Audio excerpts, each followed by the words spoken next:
What's up, guys? This is Nick with some more woodworking. Today I want to talk to you about what I think is the best time for you guys to purchase your brand new CNC and how to pay it off quickly. Stick around and find out.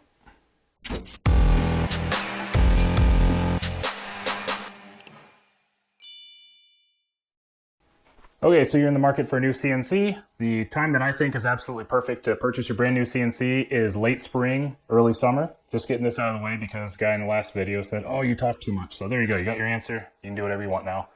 But the reason why I think this is that you have plenty of time now to practice until the real shows start up, and you can take a couple of tries at them before you hit the big ones. And a lot of the things that I think would help you pay off your machine quickly are better sold in fall. So you don't want to buy it right before you want to start selling those. Like, you're going to need a lot of time of practice. Late spring, things start getting warmer. There's events starting to happen. You can go around and see what's selling in your area. This is a really good time to, be out in your shop. When it's winter, you got to pay for heat, all the other good stuff. And a lot of people won't let you put your CNC inside your house like my wife did. As long as I keep all the dust down, she's kind of cool with it.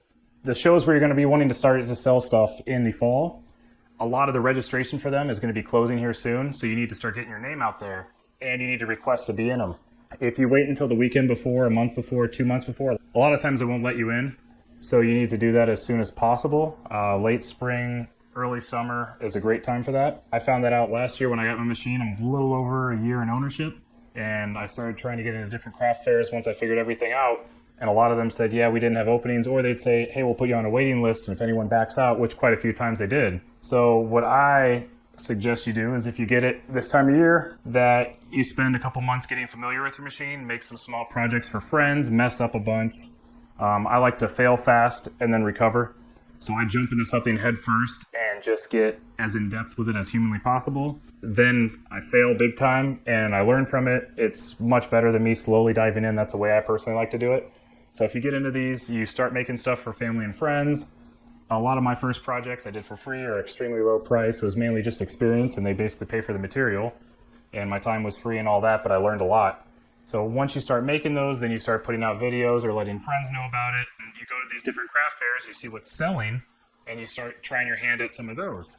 One of the things that I like to make for fall, I have a video on it. You can see it was one of my first videos I ever made, were these little jack-o'-lanterns right here.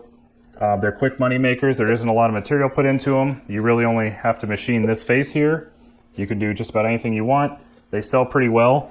I was able to basically pay off my machine in around a month or so just with these here. Then, yeah, I have a whole video. I'll link it down below. But if you watch that, you can machine, I think, like 12 of these at a time. If you got the Journeyman, even more. So these were quick little money makers. And then I found in my area as well, these charcuterie boards sell real well. They're really easy. Everybody and their mom wants them. Also, family and friends keep me busy enough with them, just asking for those. And then doing custom work, you got to make sure you're getting paid for it because it takes a lot of extra time. Right here, do inlays. I have a video for how to make these, how to do the inlays. You can find both of those. I really feel that doing this in spring gives you plenty of time to screw up, learn the ropes, and then you got your name in the ringer to go to all these different craft fairs and start selling.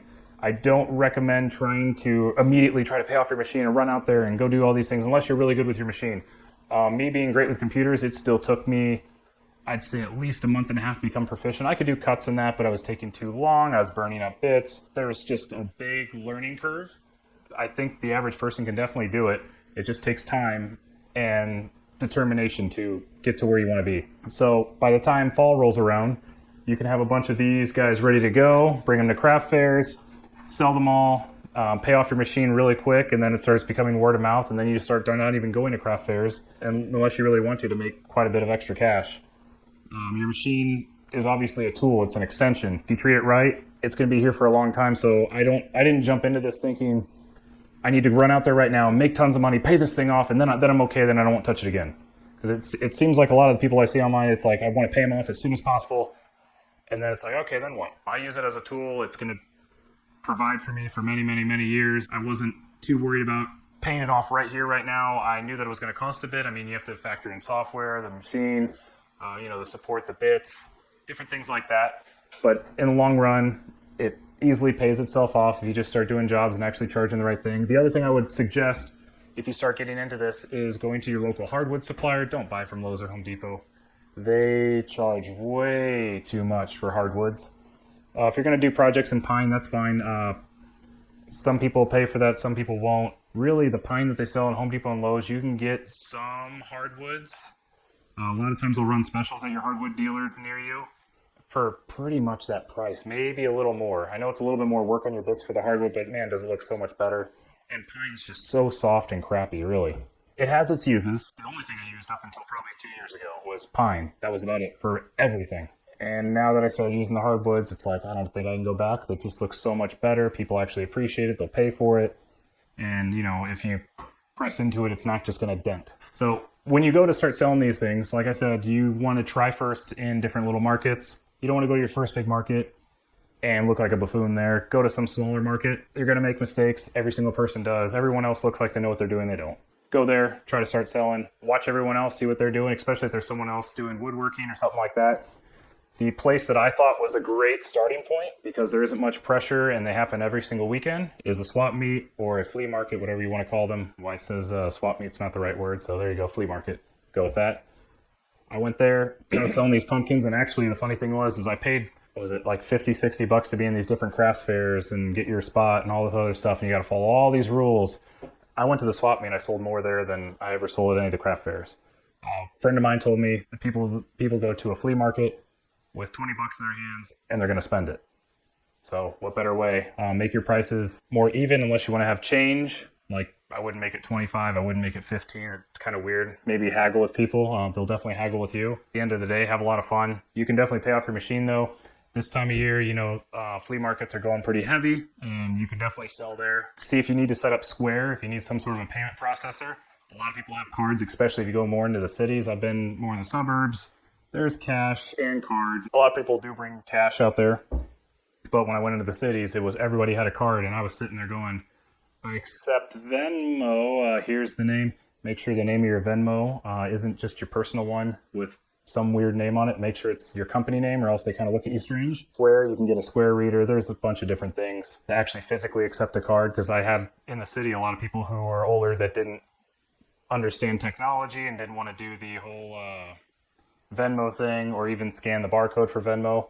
So have an option for them to use a card and have change, have bags for them. I'm going to have a video here up in depth what I learned from my first year of selling at these different things. I'm just kind of going over just the basics. There are other things I'll put up on the screen here that sell really well. Just look in your current market. Obviously, don't rip people off. See if there's something that you can add to it, something different. You have a CNC. A lot of the woodworkers that I had around my area, they were incredibly gifted. The things that they would make, and I'd start talking to them, just seeing how they did what they did.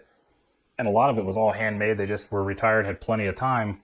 Well, with my CNC, I could make what they were making, but I would say even better. I could make different designs that they were unable to make with just a handheld router, you know, with all the precision and copying different pictures or whatever I wanted to do. There's always a market out there. You just got to find your market.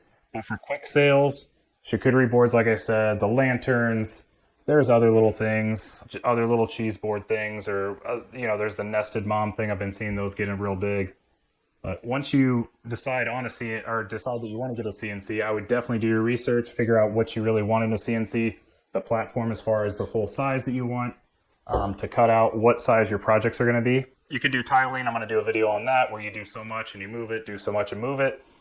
It's able to be done, but I haven't seen a single person say they enjoy it. It's really a pain in the butt to do. And then also with your machine, figure out what kind of reliability and how much work you want to be doing on it. Personally, I like the Onefinity. Other than that, not sponsored or anything, I just think this Onefinity machine is amazing.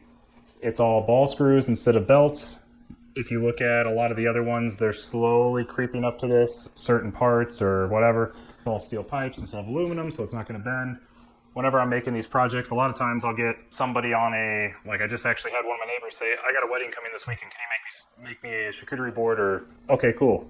If my machine goes down, well then I just pissed off my neighbor who could lead to more sales, So I need a machine that's incredibly dependable. Make sure that whatever budget you figure out, spend what you need to spend to get the machine that's going to fit your needs. I know it's easier said than done. We all have different budgets. But I've seen a lot of the lower grade machines with the belts and all that and breaking all the time, and people at the end saying, this just sucks, I want to get something better. Just regretting that they ever went that route. And then, you know, you're double paying until you sell off that machine. You lost so much money on that.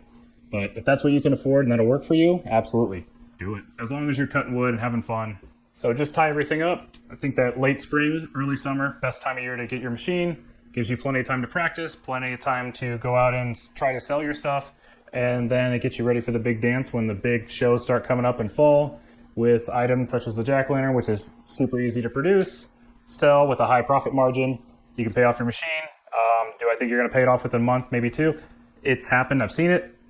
Probably not likely. I try to look at it as a long-term investment. It has paid itself off. I think within like 3 to 4 months I paid it off and been making money ever since with it. So definitely machines, you can make money, you can pay them off. I think right now is a great time to buy. Go ahead, dive on in, the community, we're all here for you. Got videos, just about everything. I try to go in depth. If you guys have any ideas of things that you'd like to see, put it down there in the comment section. Let me know, give me video ideas. I'm trying to think of more. It'd be great to get input from you guys. Like, comment, subscribe. It means a lot to YouTube. Subscriptions mean the absolute most. Likes are nice, shares are great. Really helps the channel grow and lets me know what I'm doing means something. You guys are enjoying it. Thanks again. See ya.